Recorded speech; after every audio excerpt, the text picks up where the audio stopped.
എല്ലാവർക്കും നമസ്കാരം. ആദ്യമേ തന്നെ ഇവിടെ ഈ വേദിയിൽ ഇങ്ങനെ നിൽക്കാൻ എനിക്ക് എല്ലാ ഹെൽപ്പും ചെയ്ത എൻ്റെ ഈശ്വരന്മാരുടെ അടുത്ത് നന്ദി പറഞ്ഞുകൊണ്ട് എനിക്ക് വിശ്വസിക്കാൻ പറ്റുന്നില്ല. സത്യം, എൻ്റെ കണ്ണ് നിറഞ്ഞു പോയി. എൻ്റെ ലൈഫിൽ എൻ്റെ LIC കരിയർ 11 വർഷമായി. എനിക്ക് ഇത്രയും ഒരു അംഗീകാരം എൻ്റെ ലൈഫിൽ എനിക്ക് കിട്ടിയിട്ടില്ല. എങ്ങനെ ഇനി താഴോട്ട് വരാൻ തോന്നും? ഒരിക്കലും പറ്റില്ല. പ്രവീൺ സാറിനെ കേരളത്തിലെ എല്ലാ LIC ഏജൻസിൻ്റെയും കാണപ്പെട്ട ദൈവമായിട്ട് കാണുന്ന പ്രവീൺ സാറിനോട് എത്ര നന്ദി പറഞ്ഞാലും തീരില്ല. പ്രവീൺ സാറിൻ്റെ പാദത്തിൽ ഞാൻ നമിക്കുന്നു. ഈ ഒരു TOT എന്നൊരു പൊസിഷൻ എന്നിൽ സ്വപ്നം കാണിച്ചത് എൻ്റെ ജനുവരി 1 ആദ്യം ഞാൻ ക്ലാസ്സിന് അറ്റൻഡ് ചെയ്യുമ്പോൾ കഴിഞ്ഞ 2 വർഷം എനിക്ക് പ്രവീൺ സാറിൻ്റെ ക്ലാസ് അറ്റൻഡ് ചെയ്യാൻ പറ്റിയില്ല. എൻ്റെ ലൈഫിലെ ഏറ്റവും വലിയൊരു നഷ്ടമായിട്ടാണ് ഞാൻ കാണുന്നത്. കാരണം ഇതേ കേരളത്തിലെ എല്ലാ ടോപ്പേഴ്സിൻ്റെയും കൂടെ ഒന്നിച്ചൊരു സംഗമം എവിടെ ബാലകൃഷ്ണൻ സാറ് പറഞ്ഞ പോലെ ലോകത്തിൽ ഒരിടത്തും കാണില്ല. ഇതുപോലൊരു സംഗമം MDRT ചെയ്തിട്ട് നമ്മളീ വരുമ്പോൾ നമുക്ക് കിട്ടുന്ന ഈ ഒരു അംഗീകാരം ഞങ്ങളുടെ ഡിവിഷനിൽ നിന്നോ ബ്രാഞ്ചുകളിൽ നിന്നോ ഒന്നും ഞങ്ങൾക്ക് കിട്ടിയിട്ടില്ല. അതിന് എത്ര നന്ദി പറഞ്ഞാലും പ്രവീൺ സാറിൻ്റെ അടുത്ത് പറഞ്ഞാൽ തീരില്ല. പിന്നെ TOT എന്നൊരു സ്വപ്നം ജനുവരി ആദ്യം തന്നെ ക്ലാസ്സിന് അറ്റൻഡ് ചെയ്തപ്പോഴേ എൻ്റെ അടുത്ത് പ്രവീൺ സാർ ഒറ്റ കാര്യമേ പറഞ്ഞിട്ടുള്ളൂ: മാഡം, TOTക്ക് അപ്പുറത്ത് നിങ്ങൾ ചിന്തിക്കരുത്. എപ്പോൾ കണ്ടാലും ഈ ഒരൊറ്റ കാര്യമേ പറയുള്ളൂ. പക്ഷേ സത്യം പറയുവാണ്, എനിക്ക് TOT ചെയ്യാൻ പറ്റില്ല എന്ന് തന്നെ കരുതിയാണ് ഞാനിരുന്നത്. നവംബറിൽ എൻ്റെ ഹസ്ബൻഡിൻ്റെ അമ്മ മരിച്ചു. എൻ്റെ കൂടെ ആയിരുന്നു. 16 ദിവസം എനിക്ക് ഇറങ്ങാൻ പറ്റിയില്ല. അപ്പോഴേ എന്നെ കേരളത്തിൽ എന്നെ സ്നേഹിക്കുന്ന ഒരുപാട് പേരുണ്ട്. എനിക്കറിയില്ല ആരുടെയൊക്കെ മറുപടി പറയണം, ആരുടെയൊക്കെ കോൾ അറ്റൻഡ് ചെയ്യണം, എനിക്കറിയില്ല. അവരെല്ലാവരും എന്നെ വിളിച്ചിട്ട് പറഞ്ഞു, മാഡം നവംബർ പോട്ടെ, ഡിസംബർ എന്നൊരു മാസം മാഡത്തിനുണ്ട്. യഥാർത്ഥത്തിൽ ഡിസംബർ ആദ്യം വരുമ്പോൾ ഞാൻ 50,000 രൂപയെ 5ാമത്തെ MDRTക്ക് കമ്മീഷൻ എൻ്റെ അധികം വാങ്ങിയിട്ടുള്ളൂ.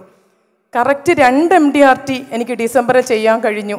അതിന് ഏറ്റവും എത്ര നന്ദി പറഞ്ഞാലും എനിക്ക് തീരാത്തത് എൻ്റെ ഡെവലപ്മെൻറ്റ് ഓഫീസർ, എൻ്റെ branch manager, division manager, marketing manager, manager sales 2 ദിവസം കൊണ്ടൊക്കെയാണ് എനിക്ക് 3 വീഡിയോ മെഡിക്കൽ റെഡിയാക്കി കംപ്ലീറ്റ് ചെയ്യാനുള്ള എല്ലാ ഹെൽപ്പും ഡിവിഷനിൽ നിന്ന് ചെയ്തു തന്നു. പിന്നെ എത്ര പറഞ്ഞാലും തീരാത്തത്, ഡെയിലി എന്നെ വിളിച്ച് 15-ാം തീയതിക്ക് ശേഷം എൻ്റെ വാട്സാപ്പിൽ ഡെയിലി മെസ്സേജ് ഉണ്ട്. ഒറ്റ മെസ്സേജ് കാണും: മാഡം, ഞങ്ങൾ ഫോൺ വിളിച്ച് ബുദ്ധിമുട്ടിക്കുന്നില്ല. പ്രവീൺ സാർ ഇടുന്ന ഫ്ലാഷ് കാണുമ്പോൾ അത് സുനില മാഡത്തിൻ്റെ TOT ആവണേ എന്ന് ആഗ്രഹിച്ചിരിക്കുന്ന ഈ കേരളത്തിലെ എന്നെ സ്നേഹിക്കുന്ന എല്ലാ ജനങ്ങൾക്കും എൻ്റെ അവാർഡ് ഞാൻ സമർപ്പിക്കുന്നു.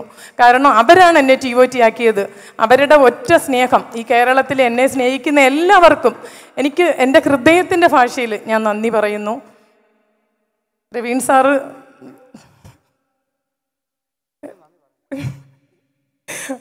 സാറിൻ്റെ അടുത്ത് പറഞ്ഞാൽ തീരില്ല. അറിയാമല്ലോ, ഈ ഞാൻ പറഞ്ഞില്ലേ, കഴിഞ്ഞ 2 വർഷം എനിക്ക് വരാൻ പറ്റാഞ്ഞത് തന്നെ ഏറ്റവും വലിയൊരു നഷ്ടമായിട്ടാണ് ഞാൻ കാണുന്നത്. അറിവ് നമുക്ക് മസ്റ്റായിട്ട് വേണം. അറിവില്ലെങ്കിൽ നമ്മൾ വെറും സീറോയാണ്. നമുക്ക് എല്ലാം അറിയാം എന്ന് പറഞ്ഞിരുന്നാലും പ്രവീൺ സാറ് പറഞ്ഞു തരുന്ന ചില പോയിൻറ്റ്സ് മാത്രം മതി ഓരോ കസ്റ്റമറുടെ അടുത്ത് നമ്മൾ വിജയിക്കാനായിട്ട്. ഏത് കസ്റ്റമറുടെ അടുത്ത് ചെല്ലുമ്പോഴും പ്രവീൺ സാറ് പറയുന്ന ഏതെങ്കിലും ഒരു പോയിൻ്റ് എനിക്ക് പറയാൻ കാണും. ഇങ്ങനെ ഇത്രയും പറഞ്ഞ് നിർത്തുന്നു. അമ്പിളി മേഡത്തിൻ്റെ അടുത്താണ് ഒരു ചോദ്യം. ഏറ്റവും കൂടുതൽ കൊടുത്ത പോളിസി ഇവർക്ക് അറിയാൻ വേണ്ടി. ഇവരെല്ലാം നിങ്ങൾ വായിന്നതെല്ലാം കേൾക്കാനല്ലേ ഇരിക്കണേ, അല്ലേ? ആണല്ലേ? എസ് ആണേ കൈയടിക്കൂ. ഏറ്റവും കൂടുതൽ കൊടുത്ത പോളിസി അല്ല, ഒറ്റ വാക്കിൽ ഉത്തരം പറഞ്ഞാൽ മതി. പ്ലാന് ജീവൻ ഉമ്മങ്കാണ് ഏറ്റവും കൂടുതൽ ഇപ്രാവശ്യം വിറ്റത്.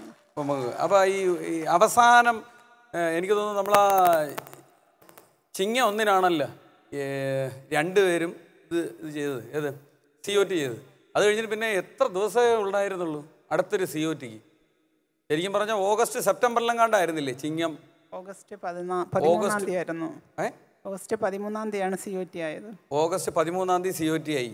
അപ്പോൾ ഓഗസ്റ്റ് 13-ാം തീയതി COT ആയിട്ട് എത്ര ദിവസം കൊണ്ട് പിന്നെ അടുത്ത് ഡിസംബർ 17-ാം തീയതി TOT ആയി. അപ്പോൾ എത്ര മാസം കൊണ്ട് അടുത്തൊരു COTയുടെ ബിസിനസ് കവർ ചെയ്ത് നിങ്ങൾ നോക്കിക്കോണം. ഇവർ 2 പേരും എത്ര ദിവസം കൊണ്ടാണ് അടുത്തൊരു കവർ ചെയ്തതിനെ കുറിച്ചാണ് അറിയേണ്ടത്. പിന്നെ പോയതൊരു മാന്ത്രിക മാജിക്കൽ ഫിഗറിലേക്കാണ് പോയത്. കറക്റ്റല്ലേ? ഇവർ COT വരെ ഇങ്ങനെ വന്നു. അത് കഴിഞ്ഞിട്ട് പിന്നെ അടുത്തൊരു COT എന്ന് പറഞ്ഞാൽ അത് വേറെ ലെവലിലോട്ടാണ് പോയത്. അതെങ്ങനെ പോയെന്നാണ് എനിക്കറിയാനുള്ളത്. കാരണം അതിനുശേഷം നമ്മൾ എക്സ്പീരിയൻസ് ചെയ്തില്ല. ചെയ്താ അല്ല, ആ ഒരു ഡ്രൈവ് എങ്ങനെയായിരുന്നു എന്ന് പറഞ്ഞാൽ കൊള്ളാം. ഫുള്ള് പറയണമെന്നാണ് ആരോ പറഞ്ഞത്. സീക്രട്ട് വേണ്ട, കാര്യം അറിഞ്ഞാൽ മതി. TOT ആവണമെന്നുള്ളത് COTയുടെ ആ സമയം തന്നെ. മേഡം ഇരിക്കണോ? നിന്ന് പറഞ്ഞോളൂ. COT ആയപ്പോൾ തന്നെ പ്രവീൺ സാറ് എന്നെ മീറ്റിങ്ങിൽ സംസാരിപ്പിക്കുകയുണ്ടായി, TOT എന്നാകുമെന്ന്.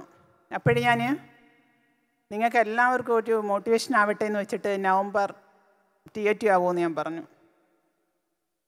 പക്ഷേങ്കിൽ ഞാൻ അതനുസരിച്ചിട്ടുള്ള കസ്റ്റമേഴ്സിനെയൊക്കെ കണ്ടു. ഞാൻ കണ്ടവരല്ല, എൻ്റെ ഭാഗ്യം എന്ന് പറയട്ടെ, എൻ്റെ ഇവിടെ പോളിസി എടുത്തു. എല്ലാവരും ഞാൻ അങ്ങോട്ട് പറയാൻ ഇയർലി ചെക്ക് തന്നു. അത് എന്നെ TOT ആവാൻ സാധിച്ചു, അനുഗ്രഹിച്ചു. കൂടാതെ എൻ്റെ കയ്യിൽ പിന്നെയും കംപ്ലീറ്റ് ചെയ്യാനാണെന്നുണ്ടെങ്കിൽ ഒരു MDRTയുടെ പ്രീമിയവും കൂടെ എൻ്റെ കയ്യിലുണ്ടായിരുന്നു. പക്ഷെ ഞാനത് ചെയ്തില്ല എന്നുള്ളതേ ഉള്ളൂ. എന്തുകൊണ്ടാണ് ചെയ്യാത്തത്? അതുകൊണ്ടല്ല, അവർ ചെക്ക് വന്നില്ല. അത് ചെക്കിന് വേണ്ടി ബഹളം ഉണ്ടാക്കിയില്ല, ബഹളം വച്ചില്ല. നമുക്ക് ആവശ്യകത ഇല്ലാഞ്ഞതുകൊണ്ട് അവർക്ക് ടൈം കൊടുത്തു. ഇതുപോലെ ഇവിടെ ഉള്ളവർ ചിന്തിക്കുന്നത് MDRT ആയി കഴിഞ്ഞാൽ പിന്നെ ചെക്ക് ഉണ്ടായിരുന്ന എല്ലാം ഈ മാസം അടയ്ക്കുള്ളൂ. ഇവർ TOT ആയിട്ടാണ് അടുത്ത് ചെക്ക്. പക്ഷേ എനിക്ക് സാധാരണ ഞാൻ അങ്ങനെ വെക്കാറില്ല. കാര്യം എപ്പോൾ കിട്ടിയാലും അന്നേരം തന്നെ കംപ്ലീറ്റ് ചെയ്ത് കമ്മീഷൻ എൻ്റെ അക്കൗണ്ടിൽ വരണം എന്നുള്ള ആഗ്രഹമാണ് എനിക്ക്. അടുത്തത് പിന്നെ നേടുക എന്നുള്ളതാണ്. അല്ലാതെ പിന്നത്തേക്ക് വെച്ചിട്ട് അടുത്ത വർഷവും എനിക്ക് അങ്ങനെ നേടണമെന്നുള്ളതല്ല. അന്നേരം നമ്മൾ കണ്ടെത്തുക എന്നുള്ളത് മാത്രമേ ഉള്ളൂ. ഞാൻ ഇതുവരെയും ചെയ്തു പോയേക്കുന്നത് അങ്ങനെ തന്നെയാണ്. ഓക്കെ, ഞാൻ ഇവിടെ ചോദിക്കാം മാഡം, ഈ TOTകളും തമ്മിൽ, ഈ രണ്ട് TOTകളും തമ്മിൽ എത്ര ദിവസത്തെ വ്യത്യാസമുണ്ട് ദിവസങ്ങളുടെ? ഞാൻ ഡിസംബർ 30-നാണ് TOT കംപ്ലീറ്റ് ചെയ്തത്. എന്നാലും ഏകദേശം ഒരുപോലെയൊക്കെ തന്നെയാണ്. ഓക്കെ, അതെ, ദിവസങ്ങളുടെ വ്യത്യാസമേ ഉള്ളൂ. അപ്പം നിങ്ങളുടെ ആ ഒരു ഡ്രൈവ് എങ്ങനെയായിരുന്നു? അതായത് നമ്മൾ ഓഗസ്റ്റ് എന്താണ് COT ആയത്? ഓഗസ്റ്റ് 13. ഓ, മണിക്കൂറുകളുടെ വ്യത്യാസം ആയത്. പിന്നെ ദിവസങ്ങളുടെ വ്യത്യാസം. ഈ ദിവസങ്ങളുടെ വ്യത്യാസത്തിൽ എങ്ങനെയാണ് അടുത്തൊരു COT പിടിച്ചത്? അതും ആ ഏരിയയിൽ. അത് ഞാൻ പറഞ്ഞല്ലോ, എനിക്കത് ഡിസംബർ 1 തൊട്ട് ചെയ്തേ പറ്റുള്ളൂ എന്നൊരാവശ്യമായിട്ട് എനിക്ക് വന്നു. സീക്രട്ടൊന്നും പറയണ്ടല്ലോ. ഡിസംബർ പറഞ്ഞോ, ഇതാരും റെക്കോർഡ് ചെയ്യണ്ട, അവർ സീക്രട്ട് പറയട്ടെ. അല്ല, കഴിഞ്ഞ രണ്ടാമത്തെ പ്രവീൺ സാറിൻ്റെ സൂം കഴിഞ്ഞപ്പം എന്നെ കുറച്ച് പേര് വിളിച്ചു പറഞ്ഞു, മാഡം ഇങ്ങനെ എല്ലാം അങ്ങ് ഷെയർ ചെയ്യരുത്, മാഡം അങ്ങ് വെറും ഇച്ചിരിയൊക്കെ ഒരു രഹസ്യങ്ങൾ, അങ്ങനെ കുറേ പേര് പറഞ്ഞു. ആ പറഞ്ഞ ആൾക്കാർക്ക് ഈ സംഭവം എന്താണെന്ന് പിടിയിട്ടില്ല. അതുകൊണ്ട് എന്നെ സംബന്ധിച്ചുള്ള എൻ്റെ മനസ്സിലൊന്നും ഇരിക്കില്ല. ഇതിന്റെ ഇടയിൽ കയറി ഞാൻ ഒന്ന് ഇടപെടണം. ഞാൻ എല്ലാ സീക്രട്ടും പറഞ്ഞു കൊടുത്തിട്ട് ഇവിടെ ആരെങ്കിലും വല്ലതും ആവുന്നുണ്ടോ? കൈയടിക്കൂ. അങ്ങനെ സീക്രട്ട്, ഒരാളെ സീക്രട്ട് കിട്ടിക്കഴിഞ്ഞാൽ വേറൊരാളിനൊന്നും ആവാക്കില്ല. എൻ്റെ പേഴ്സ് കളഞ്ഞുപോയി, നിങ്ങളെ കൈ കിട്ടി. ഒരു ആണിൻ്റെ കയ്യിലാണ് കിട്ടിയത്. അദ്ദേഹം അത് കൊണ്ടുപോയി ഒരു 2 അടിച്ചു വൈകുന്നേരം. 2 വൈകിട്ട് എന്താ പരിപാടി? ആ പൈസ ഉപയോഗിച്ച് അദ്ദേഹം ചെയ്തത് അതാണ്. അതേസമയം വേറൊരാൾ അതുകൊണ്ടൊന്ന് വേറെ വല്ലോ ചെയ്തതാണ്. സീക്രട്ട് എല്ലാവരുടെ കയ്യിലും കിട്ടിയിട്ട് ഒരു കാര്യമില്ല. അവിടെ ധൈര്യമായിട്ട് പറയാം. അപ്പോൾ എനിക്ക് TOT കംപ്ലീറ്റ് ചെയ്യണം എന്ന് ഞാൻ ഉറപ്പിച്ചു. ഡിസംബർ 1 ഞാൻ ഉറപ്പിച്ചപ്പം ഞാൻ പിന്നെ ബ്രാഞ്ചിൽ നിന്ന് ഇനി എത്ര കമ്മീഷൻ വേണം എന്നുള്ള ലിസ്റ്റ് ഞാൻ എഴുതി വെച്ചിട്ട് ഞാൻ ഇനി കയറില്ല എന്ന് പറഞ്ഞ കസ്റ്റമർ അടുത്ത് വരെ ഞാൻ പോയി, കസ്റ്റമറെ കണ്ടു, എൻ്റെ സ്റ്റാഫുകളുമായിട്ട് ഫീൽഡിൽ പോയി. എനിക്കറിയില്ല, ഗുരുവായൂരപ്പൻ്റെ അനുഗ്രഹമായിരിക്കും. ഒരിടത്തുനിന്നും കുറേ നോ കേട്ടതെല്ലാം എനിക്ക് എസ് ആക്കി മാറ്റാൻ ഡിസംബറിൽ കഴിഞ്ഞു. അത് ഏതോ ഒരു എനിക്കിങ്ങോട്ട് വന്നു ചേർന്ന പോലെ എനിക്കത് വിശ്വസിക്കാൻ എനിക്ക് തന്നെ ഞാൻ TOT ആയി എന്ന് ഞാൻ വിശ്വസിക്കുന്നത് 30-ാം തീയതിയാണ്. TOT എന്നൊക്കെ സ്വപ്നങ്ങളിൽ കണ്ടിട്ടുള്ളതാണ്. കോർപ്പറേറ്റ് ക്ലബ്ബ് എൻ്റെ ഒരു ലക്ഷ്യം കോർപ്പറേറ്റ് ക്ലബ്ബായിരുന്നു. അപ്പോൾ അതും എനിക്ക് നേടാൻ, സൗത്ത് സോണിലെ ഒരേ ഒരു ലേഡി ആവാൻ എനിക്ക് കഴിഞ്ഞു. അതും എൻ്റെ ഒരു ഏറ്റവും വലിയ ഭാഗ്യമായിട്ട് കരുതുന്നു. അതല്ല, ഇത് എങ്ങനെയാണ് 3 MD ചെയ്യുന്നത്? ആ ഉമങ്കിൽ നമ്മൾ ആൾക്കാരെ എങ്ങനെ പ്രോസ്പെക്ട്? നിങ്ങൾ കിടന്നുറങ്ങാൻ നേരത്തോ രാവിലെ എഴുതിക്കുമ്പോഴോ ആലോചിച്ചിരുന്ന് എഴുതുമോ? ഈ ലിസ്റ്റ് എങ്ങനെ വന്നു? ലിസ്റ്റല്ല, ഞാനുണ്ടല്ലേ NRE കസ്റ്റമർ കുറേ എനിക്കുണ്ടായിരുന്നേ. അപ്പം ഇവരെയൊക്കെ 2-3 വർഷം പോളിസി എൻ്റെ കൂടെ ഉള്ളവരായിരുന്നു. പക്ഷേ ഇപ്പം ഈ ഒരു ലക്ഷ്യം വന്നപ്പം എനിക്ക് 1 മണിക്കൊക്കെയാണ് ഞാൻ കിടക്കുന്നത്. 1 മണി എന്നാലേ പറ്റൂ, എനിക്ക് അത്രയ്ക്ക് ടൈമില്ല. 1 മണിക്കൊക്കെ ഇരുന്ന് ഞാൻ എന്താണ് അവർക്ക് അയക്കേണ്ട മെസ്സേജ് എന്നുള്ളത് ഞാൻ ആദ്യമേ ഒരു പേപ്പറിൽ എഴുതി വെക്കും. കാരണം വാട്സാപ്പിൽ എഴുതാൻ പറ്റില്ലല്ലോ. എന്നിട്ട് ഉമങ് മാത്രമാണ് എല്ലാം 2 lakhs വെച്ചുള്ള 16 17 ഉമങ് എനിക്ക് കൊടുക്കാൻ പറ്റി എല്ലാം. അപ്പം മെഡിക്കൽ വേണ്ട, വീഡിയോ മെഡിക്കൽ മാത്രം മതിയായിരുന്നു. ഗൾഫുകാരുടെ അടുത്ത് ഞാൻ ഇത് മാത്രമേ പറഞ്ഞുള്ളൂ. പ്രവീൺ സാറ് പറയും പോലെ ഒരു ചെറിയ കള്ളം ഞാൻ പറഞ്ഞു. ഡിസംബർ 31 മുമ്പ് വേണമെങ്കിൽ ഉമങ്, ഡിസംബർ 31 വേണമെങ്കിൽ ഉമങ് നിങ്ങൾക്ക് കിട്ടും. ഡിസംബർ 31 കഴിഞ്ഞാൽ ഈ പോളിസി കിട്ടില്ല. അയ്യോ ഞങ്ങൾ ജനുവരിയിൽ നാട്ടിൽ വരാനിരിക്കുമോ, ജനുവരിയിൽ നാട്ടിൽ വന്ന പ്ലാൻ കാണും, പക്ഷേ ജീവൻ ഉമങ് കാണില്ല എന്ന് പറഞ്ഞപ്പം തന്നെ അന്നേരം തന്നെ 3 ഫാമിലി പിറ്റേന്ന് രാവിലെ ഞാൻ 5 മണിക്ക് എഴുന്നേൽക്കുമ്പോഴേ വാട്സാപ്പാണ് നോക്കുന്നത്, ആരുടെയെങ്കിലും റിപ്ലൈ വന്നിട്ടുണ്ടോ. ആദ്യം എടുത്തതെല്ലാം നോ നോ നോ. പക്ഷേ താഴോട്ട് വന്നപ്പം ആ പാസ്പോർട്ട്, വിസ കോപ്പി, സത്യം എൻ്റെ ഹൃദയം നിറഞ്ഞു. അപ്പോൾ എനിക്ക് ഉറപ്പായി എനിക്ക് ചെയ്യാൻ പറ്റുമെന്ന്. ഏറ്റവും ലാസ്റ്റ് 29-ാം തീയതി ഞാൻ LIC ഓഫീസിൽ നിൽക്കുമ്പം എൻ്റെ സ്വന്തം ചേട്ടത്തി, എൻ്റെ സഹോദരി എന്നെ വിളിച്ചിട്ട് ചോദിച്ചു, നിനക്ക് TOT ചെയ്യാൻ എത്ര വേണം? അല്ല, എൻ്റെ കസ്റ്റമേഴ്സ് എന്നോട് ചോദിക്കും, സുനില TOT ആവാറായോ, ഇനി എത്ര വേണം എന്നെൻ്റെ കസ്റ്റമേഴ്സാണ് എന്നോട് തോനെയും ചോദിക്കുന്നത്. ഇനി എത്ര TOT ആവാൻ സുനിലേക്ക് വേണം? അയ്യോ ഞാൻ 2 റെഫറൻസ് തരാം, അവരെ ഒന്ന് വിളിക്കൂ. ലാസ്റ്റ് 29-ാം തീയതി എൻ്റെ ഭാഗ്യം എന്ന് പറയട്ടെ, എൻ്റെ ഓഫീസിൻ്റെ താഴെ ഒരു പയ്യന് 80 ലക്ഷം രൂപ ലോട്ടറി അടിച്ചു. അത് എൻ്റെ ഭാഗ്യം. അദ്ദേഹത്തിൻ്റെ അടുത്ത് ഞാൻ പറഞ്ഞത് ഈ ലോട്ടറി അടിച്ചത് എൻ്റെ ഭാഗ്യമാണ്, അല്ലാതെ അദ്ദേഹത്തിൻ്റെ ഭാഗ്യമായിട്ടല്ല. അന്നേരം തന്നെ അദ്ദേഹം 2 lakhs വൈഫിൻ്റെ പേരിലും 2 lakhs അദ്ദേഹത്തിൻ്റെ പേരിലും ജീവൻ ഉമങ് തന്നു. എനിക്ക് TOT കംപ്ലീറ്റ് ചെയ്യാൻ പറ്റും. ഒരു ടെൻഷനും ആയില്ല. 25-ാം തീയതിക്ക് ശേഷം 17 ലക്ഷം രൂപ നോൺ സിംഗിൾ ഉണ്ടെങ്കിൽ മാത്രമേ എനിക്ക് TOT ചെയ്യാൻ പറ്റൂ. 25 മുതൽ 30-നകത്ത് കറക്റ്റ് 17 ലക്ഷം നോൺ സിംഗിൾ അടച്ച് എനിക്ക് TOT കംപ്ലീറ്റ് ചെയ്യാൻ പറ്റി. ഇവിടെ ചോദിച്ചോട്ടെ മേഡം, ഉമങ്ങാണ് ഏറ്റവും കൂടുതൽ കൊടുത്തതെന്നൊക്കെ പറഞ്ഞല്ലോ. എത്ര ഉമങ്ങ് കൊടുത്തതാണ് ഈ 2ാമത്തെ COTക്ക്? ഒരു ഉദ്ദേശം പറഞ്ഞാൽ മതി, കറക്റ്റ് വേണമെന്നില്ല. മൊത്തത്തിൽ ഈ കഴിഞ്ഞ വർഷത്തിൽ ഒരു 50-60 പോളിസി മാത്രമേ ചെയ്തിട്ടുള്ളൂ. അതിലൂടെയാണ് TOT ആയത്. ഇപ്പോഴേ അത്രയും നാൾ കൊണ്ടൊരു 10 കൊടുത്തു കാണുമായിരിക്കും. 10 എണ്ണത്തിൽ നിന്നാണ് COT പിടിച്ചത്.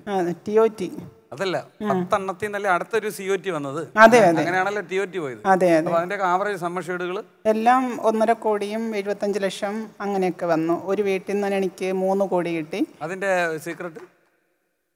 സീക്രട്ട് ഉള്ളത് പറയുവാണെങ്കിൽ സീക്രട്ട് ഒന്നും ഇല്ലെന്ന് എനിക്ക് അല്ല, എനിക്ക് സത്യം ഞാൻ ഉള്ളത് പറയട്ടെ, എനിക്ക് സീക്രട്ട് ഒന്നും അറിയില്ല. എന്തുകൊണ്ടല്ലോ അന്നേരം തുറന്നു പറയുന്നൊരു ശീലമാണ് എനിക്കുള്ളത്. എല്ലാവരും അതിലെത്തിച്ചേരണമെന്ന് ആഗ്രഹിക്കുന്ന ഒരാളാണ്. എനിക്ക് പ്രത്യേകിച്ച് ഒരു മറവുകളും ഇല്ല. ഞാൻ ഇതുവരെ എക്സ്പീരിയൻസ് ഷെയറിംഗ് ഒക്കെ നടത്തിയിട്ടുള്ള സമയത്തും അങ്ങനെ തന്നെയാണ്. എനിക്ക് കാര്യം ഇപ്പം പ്രവീൺ സാറ് പറഞ്ഞോണം, എനിക്കെന്തെങ്കിലും കഴിവുണ്ടെങ്കിൽ അതെനിക്ക് മാത്രമേ ഉള്ളൂ. മറ്റൊരാളിന് ആ കഴിവെടുക്കാൻ പറ്റില്ല, മറ്റൊരാളുടെ കഴിവ് എനിക്ക് കിട്ടില്ല.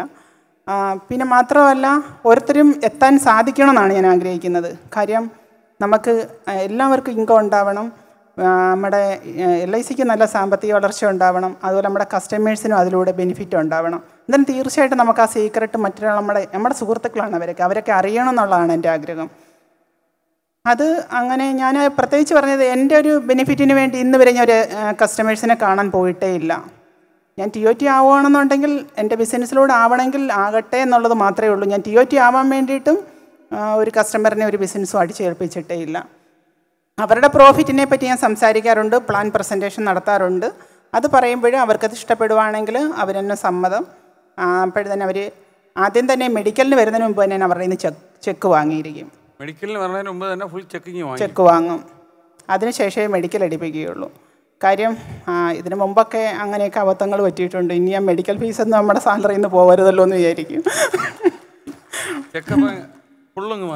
ഫുള്ള് ചെക്ക് വാങ്ങും. അവരോട് ആദ്യം നമ്മൾ തന്നെ സംസാരിച്ച് കഴിയുമ്പോൾ 1-2 വട്ടം പോകേണ്ടി വരും.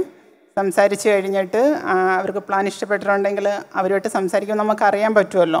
അതിനി അവരുടെ കണ്ണുകളിൽ നോക്കുമ്പോൾ നമുക്കറിയാം അവരുടെ അടുത്ത മാറ്റം എങ്ങനെയാണ്. അവർക്കത് കേൾക്കാൻ ഇൻട്രസ്റ്റ് ഉണ്ടെങ്കിൽ പ്ലാൻ ക്ലോസ് ചെയ്യാൻ നമുക്ക് പറ്റുമെന്നും അറിയാം. അവരുടെ ഇരുത്തയിൽ നമുക്ക് ഇഷ്ടപ്പെടാതെയോ അങ്ങനെയൊക്കെ ഉണ്ടെങ്കിൽ നമുക്കറിയാം നടക്കില്ല എന്ന്. പക്ഷേ ഞാൻ കണ്ട ഏകദേശം ഞാനൊരു 60 ആളിനെ അല്ലെങ്കിൽ 70 ആളിനെ കണ്ടിട്ടുണ്ടെങ്കിൽ 2, 3 അല്ലെങ്കിൽ 4 ആൾ ഒഴിച്ച് ബാക്കി എല്ലാവരും എൻ്റെ കൂടെ LIC പോളിസി എടുത്തു എന്നുള്ളതാണ് കാര്യം. ജനുവരി ഫെബ്രുവരി മാർച്ച് പകുതി വരെയാണ് ഞാൻ വർക്ക് ചെയ്തത്. മാർച്ചിന് ശേഷം പകുതി ആയതിനു ശേഷം എനിക്ക് ഹെൽത്ത് പ്രോബ്ലം വന്നു. ഏപ്രിൽ ഞാൻ കുറച്ച് ദിവസം ഹോസ്പിറ്റലിൽ കിടക്കേണ്ടി വന്നു. അതിനുശേഷം വന്നിട്ട് എൻ്റെ വീട്ടിലെല്ലാവർക്കും കോവിഡ് വന്നു. ഏപ്രിൽ മെയ് ജൂൺ ഞാൻ ഫുള്ള് റെസ്റ്റിലായിരുന്നു. എൻ്റെ വീട്ടിൽ ഫാമിലി എല്ലാവർക്കും കോവിഡ് വന്നതിൻ്റെ പേരിൽ ഞാൻ പുറത്തിറങ്ങിയില്ല. പക്ഷേ ജൂലൈ ആയപ്പോൾ എനിക്ക് മനസ്സിനൊരു തോന്നി ഞാൻ ഇങ്ങനെ ഇരുന്നാൽ പറ്റില്ല, എനിക്ക് COT ആവണമെന്ന് ആണ് ഉദ്ദേശിച്ചത്. പക്ഷേ ഞാൻ ചെന്ന് കണ്ട ആളുകളിൽ നിന്നെല്ലാം ബിസിനസ് ക്ലോസ് ചെയ്യാൻ സാധിച്ചതുകൊണ്ട് ഞാൻ ഓഗസ്റ്റിൽ തന്നെ COT ആവാൻ സാധിച്ചു. പിന്നെ അടുത്ത് എനിക്ക് അന്നേരമാണ് ലക്ഷ്യം TOT എത്തണമെന്ന്. അതിലൂടെ പിന്നെ അങ്ങോട്ട് ആ വർക്കാണ് എന്നെ TOTയിലോട്ട് എത്തിച്ചത്. സത്യത്തിൽ ഡിസംബർ 17-ാം തീയതി തന്നെ എൻ്റെ ബിസിനസ് എല്ലാം പിന്നെയും കുറേയും കൂടെ ഉണ്ടായിരുന്നു. ഒരു MDRT കൂടെ ഉണ്ടായിരുന്നു. പക്ഷേ അതൊക്കെ ഡിവിഷനിലും സോണിലും പോയേക്കുമായിരുന്നു. അതിൻ്റെ ഒന്നും ചെക്ക് കിട്ടിയതുമല്ല. പക്ഷേ കിട്ടിയതെല്ലാം കംപ്ലീറ്റ് ചെയ്തപ്പോൾ ഡിസംബർ 17-ാം തീയതി തന്നെ എനിക്ക് TOT നേടാൻ സാധിച്ചു. അപ്പോൾ 10 കേസിൽ നിന്നാണ് അടുത്ത COT പിടിച്ചത്. ആ 10 കേസ് ചെയ്തത് കസ്റ്റമർ മീറ്റ് നടത്തിയതായിട്ട് ഫേസ്ബുക്കിൽ കാണാൻ ഇടയായി. ഞാൻ കസ്റ്റമർ മീറ്റ് നടത്തിയതിലൂടെ ഒന്നും പോളിസി കിട്ടിയില്ല. പക്ഷേ കസ്റ്റമർ മീറ്റ് നടത്തണം എന്നുള്ളത് കുറേ കാലമായിട്ട് എൻ്റെ ഒരു ആഗ്രഹമായിരുന്നു. പക്ഷേ പറയുന്നത് ഗുണമല്ല, കസ്റ്റമർ മീറ്റ് നടത്താൻ ഇച്ചിരി ബുദ്ധിമുട്ട് തന്നെയാണ്. കാര്യം വേറെ ഏത് മീറ്റിംഗ് നടത്തിയാലും എല്ലാവരും വരാൻ സന്നദ്ധരാണ്. പക്ഷേ ഒരു LICയുടെ കസ്റ്റമർ മീറ്റ് നടത്തിയാൽ എല്ലാവരും വിചാരിക്കുന്നത് നമ്മൾ പോളിസി എടുപ്പിക്കാൻ വേണ്ടിയിട്ടാണ് അവർ കസ്റ്റമർ മീറ്റ് നടത്തുന്നതെന്നാണ്. പിന്നെ ഞാൻ കസ്റ്റമേഴ്സിനോടുള്ള ഒരു അപ്രോച്ച് എനിക്കെന്ന് വെച്ചാൽ ഒരാളെയും പുറകെ നടന്ന് ഞാൻ ബുദ്ധിമുട്ടിക്കുന്നൊരു ശീലം എനിക്കില്ല. വിളിച്ച് ശല്യം ചെയ്യില്ല. ഞാൻ ആദ്യം തന്നെ ഒരു അപ്പോയിൻമെൻ്റ് എടുത്തൊരു കസ്റ്റമറെ കാണാൻ പോകും. കണ്ടതിന് ശേഷം അവരുമായിട്ട് ഞാൻ പ്ലാൻ പ്രസൻറ്റേഷൻ നടത്തും. അടുത്തതിന് ശേഷം അവരുടെ ഒരു സമയം തരുന്നതനുസരിച്ചിട്ടാണ് പിന്നെ ഞാൻ അവരെ കാണാൻ പോകാറുള്ളത്. അന്നേരം എൻ്റെ ആ ഒരു അവരോടുള്ള ഒരു അപ്രോച്ച് ആയിരിക്കാം. ഞാൻ കസ്റ്റമർ മീറ്റ് ഞാൻ 30 പേരെ ക്ഷണിച്ചുകൊണ്ടാണ് ഒരു മീറ്റിംഗ് നടത്താൻ ഉദ്ദേശിച്ചത്. പക്ഷേ 26 പേരും പങ്കെടുത്തു. വന്നതെല്ലാം നല്ല വലിയ കസ്റ്റമേഴ്സായിരുന്നു. അവർ വന്ന് സീനിയർ ഡിവിഷൻ മാനേജറും മാർക്കറ്റിംഗ് മാനേജറും MS-ഉം എൻ്റെ ബ്രാഞ്ച് മാനേജേഴ്സും എല്ലാം കൂടെ പങ്കെടുത്ത ഒരു മീറ്റിംഗ് ആയിരുന്നു.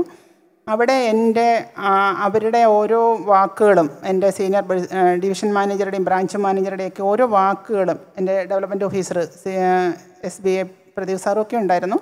അവരുടെ എല്ലാം ഓരോ വാക്കുകളും എൻ്റെ കസ്റ്റമറിൽ എന്നിലുള്ള വാല്യൂ വളർത്തിക്കൊണ്ടുവന്നു. അതായത് അവരെന്നെപ്പറ്റി കൂടുതൽ, അതിനാണല്ലോ നമ്മൾ കാശ് ചിലവാക്കി കസ്റ്റമർ മീറ്റ് നടത്തുന്നത്. നമ്മൾ ആരെങ്കിലുമൊക്കെ എന്താണെന്ന് മഹാസംഗമം പോലെ നമ്മൾ എന്തൊക്കെയൊക്കെ ആണെന്ന് നമ്മുടെ കസ്റ്റമർ അറിയുക, അതാണ് വേണ്ടത്. അങ്ങനെ അത് നടത്തി. അന്നേരം അപ്പോഴത്തേക്ക് അവർക്കത് മനസ്സിലായി. പിന്നെ വന്നവർ തന്നെ പരസ്പരം എന്നോട് ചോദിച്ചു, അയ്യോ മാഡം അവരൊക്കെയാണെങ്കിൽ ഒന്നിനും പോകുന്നതല്ല, മാഡം വിളിച്ചപ്പം വന്നല്ലോ. അടുത്ത ആളും അങ്ങനെ തന്നെ ചോദിച്ചു. അങ്ങനെ ചുരുക്കം പറഞ്ഞ് ഇവരെല്ലാം അങ്ങനെ ചോദിച്ചു. കാര്യം അങ്ങനെ ഒരു മീറ്റിങ്ങിൽ പോലും പങ്കെടുക്കാൻ പറ്റാത്ത അത്ര നല്ല കസ്റ്റമേഴ്സായിരുന്നു ആ കുറച്ചാളെ ഉള്ളതിന് വന്നത്. അത് തുടർന്നുള്ള ബിസിനസ്സിൽ എനിക്ക് മാറ്റം വരുത്തുമെന്ന് ഞാൻ പ്രതീക്ഷിക്കുന്നു. അല്ലാതെ അതിൽ നിന്നൊന്നും ഞാൻ TOT ആവാനോ ഒരു ബിസിനസ് വന്നില്ല. അത് മനസ്സിലായി. ഈ 10 കേസ് ഉമംഗ് തന്നെ തിരഞ്ഞെടുക്കാനുള്ള കാരണം എന്താണ്? നിങ്ങൾ COT ചെയ്തത് 10 ഉമംഗാണെന്ന് പറഞ്ഞു. സത്യം ഉമംഗ് തന്നെ തിരഞ്ഞെടുക്കാനുള്ള കാരണം അത് കുറച്ച് മുമ്പ് ഇവിടെ ഒരു സാറൊക്കെ പറഞ്ഞത് വേണം. ഉമംഗൊക്കെ നേരത്തെ വന്ന പ്ലാനുകളാണ്. പക്ഷേ ഉമംഗ് എങ്ങനെയാണ് പ്രസൻറ്റ് ചെയ്യേണ്ടതെന്ന് ഈ ട്രെയിനിങ്ങിൽ വന്നപ്പോഴാണ് ഞാൻ മനസ്സിലാക്കിയത്. പിന്നെ നമ്മുടെ എക്സ്പീരിയൻസ് ഷെയറിങ്, കോവിഡ് സമയങ്ങളിലെല്ലാം എക്സ്പീരിയൻസ് ഷെയറിങ് നടത്തുമ്പോഴും ഓരോരുത്തരുടെയും യൂനുസ് സാറിൻ്റെയൊക്കെ എക്സ്പീരിയൻസ് ഷെയറിങ്, KK സാറിൻ്റെ എക്സ്പീരിയൻസ്, ഇവിടെ ഇങ്ങനെ എടുത്തു പറയണ്ട, നിജു മോഹൻ സാറിൻ്റെ എല്ലാവരുടെയും ഞാൻ എല്ലാ എക്സ്പീരിയൻസ് ഷെയറിങ്ങിനും കയറാറുണ്ട്. ഓരോന്നിലും നമുക്ക് ഓരോ പോയിന്റുകൾ കിട്ടും. അപ്പോഴും പിന്നെ പ്രവീൺ സാറിൻ്റെ അതിൽ നിന്ന് മൊത്തത്തിൽ നമ്മൾ A to Z വരെ പഠിപ്പിച്ച് നമുക്ക് ആര് ജീവനുമംഗ പ്ലാനിനെ പറ്റി ചോദിച്ചാലും ഒരു ഡൗട്ടും ഇല്ലാതെ നമുക്ക് ക്ലിയറായിട്ട് പറയാൻ സാധിക്കും. അങ്ങനെ ആണ് ഞാൻ അവരോടെല്ലാം ജീവനുമംഗ പ്ലാൻ എനിക്കിപ്പോഴും ഏറ്റവും കൂടുതൽ ഇഷ്ടപ്പെട്ടൊരു പ്ലാനാണ്.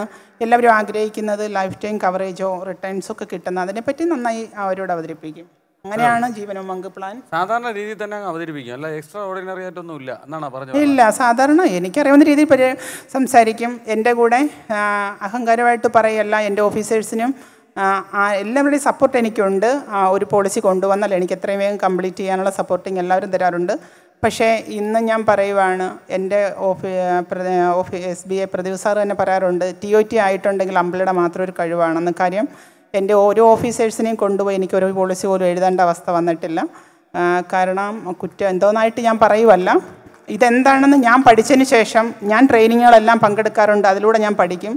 ഞാൻ തന്നെ കസ്റ്റമേഴ്സിനെ കാണും, അവരുടെ അടുത്ത് ഞാൻ പറഞ്ഞാണ് ബിസിനസ് ക്ലോസ് ചെയ്യാറുള്ളത്. അല്ലാതെ ഒരു ഓഫീസേഴ്സിനെയും ഞാൻ കൊണ്ടുപോയി ബുദ്ധിമുട്ടിക്കാറില്ല. അവരെല്ലാം വരാൻ തയ്യാറാണ്. പക്ഷേ എങ്കിൽ എനിക്ക് അതിൻ്റെ ആവശ്യകത വന്നിട്ടില്ല. ഒരു ക്ലയൻസിനോട് അഥവാ ആവശ്യമെന്ന് ചോദിച്ചു കഴിഞ്ഞാൽ അവർ പറയും അതിൻ്റെ ആവശ്യമില്ല എന്നാണ് പറഞ്ഞിട്ടുള്ളത്. ഓക്കെ മേഡം പറ, ഉമ്മങ്കൊക്കെ എങ്ങനെയാണ് ക്ലോസ് ചെയ്തതെന്ന് നിങ്ങൾ അവതരണം ഒന്ന് പറയൂ. അവതരണോ? ഒരു വീട്ടിൽ പോട്ടെ, പറയൂ. അറിയാമല്ലോ, ഞാൻ സൂമിൽ എല്ലാവരുടെ അടുത്തും പറഞ്ഞതാണ്. ഇതിലിരിക്കുന്നവരെല്ലാം സൂമിൽ കയറിയവരല്ല, ആണ് സൂമിൽ കയറിയവരെല്ലാവരും. എങ്ങനെ ഉമ്മങ്ക ഞാൻ പറഞ്ഞിട്ടില്ലേ, ഞാൻ വർഷം പറയാറില്ല. സത്യം പറഞ്ഞാൽ കസ്റ്റമറുടെ ആവശ്യമാണെന്ന് അവരെയും കൊണ്ട് തോന്നിപ്പിക്കണം. അവരുടെ ആവശ്യമാണ് നമ്മൾ സംസാരിക്കുന്നത്. നമ്മുടെ ആവശ്യമായിട്ട് ഒരിക്കലും കസ്റ്റമറുടെ അടുത്ത് സംസാരിക്കരുത്. അവർക്ക് തന്നെ ഇത് ആവശ്യമാണെന്ന് പറഞ്ഞ് മനസ്സിലാക്കി കൊടുക്കുമ്പോൾ ആ പോളിസി ഒരിക്കലും ലാപ്സ് ആവില്ല. അതാണ് 6 വർഷം കൊണ്ട് ഗാലക്സി കണ്ടിന്യൂ ചെയ്തുകൊണ്ട് പോകാൻ എനിക്ക് കഴിഞ്ഞത്. ലാപ്സ് ഇല്ലാത്തത് കൊണ്ടാണ്. എല്ലാ വർഷവും 300, 400, 500 പോളിസി ഞാൻ ചെയ്യാറുണ്ട്. പക്ഷേ എനിക്ക് എപ്പോഴും 5% താഴെയാണ് ലാപ്സ്. അപ്പം ജീവൻ ഉമ്മങ്ങ് കഴിവത് ഞാൻ ഇയർലിയെ പറയത്തുള്ളൂ. ഇയർലി ഉമ്മങ്ങ് ഞാൻ പറയുന്നത് അറിയാമല്ലോ, 220 വെച്ച് 15 അടവടച്ചാൽ സാറിന് ലൈഫ് ലോങ് പെർ മന്ത് 20,000 ഞങ്ങൾ തരും. ഇങ്ങനെയാണ്. ഇത് മാത്രമേ ആദ്യം ഞാൻ പറയത്തുള്ളൂ, വർഷം പറയില്ല, പ്ലാനിൻ്റെ പേര് പറയില്ല. അവർക്ക് പിടിയിട്ടില്ല, അത് ഒന്നുകൂടെ സ്ലോയിലൊന്ന് പറഞ്ഞാൽ. ഇയർലി 220 വെച്ച് 15 അടവ്. പിന്നെ ലാസ്റ്റ് മാത്രമേ അത് എക്സ്പ്ലെയിൻ ചെയ്യാറുള്ളൂ. ഇയർലി 220 വെച്ച് 15 അടവടയ്ക്കുമ്പോൾ സാറിൻ്റെ 99 വയസ്സ് വരെ പെർ മന്ത് ടാക്സബിൾ അല്ലാതെ ഞങ്ങൾ 20,000 തരും. സാറിന് ലോകത്ത് ഏത് സ്ഥാപനം 99 വയസ്സ് വരെ ഇത്രയും 8% സമ്മർഷീഡ് തരുന്ന ഒരു സ്ഥാപനം ലോകത്തിലില്ലല്ലോ.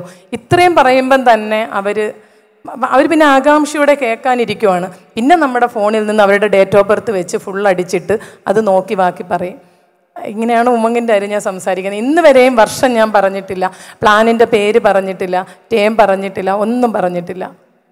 അല്ല മേഡം, എത്ര കേസിൽ നിന്നായിരിക്കും ഒരു COT ആയത്? രണ്ടാമത്തെ COT ആയത്? അത് TOT പിടിക്കാനുള്ള COT ഉണ്ടായിരുന്നല്ലോ. അത് എത്ര കേസിൽ നിന്നായിരിക്കും ഉദ്ദേശം? ടോട്ടൽ ഞാനിപ്പം 400 പോളിസിയായി ഈ വർഷം.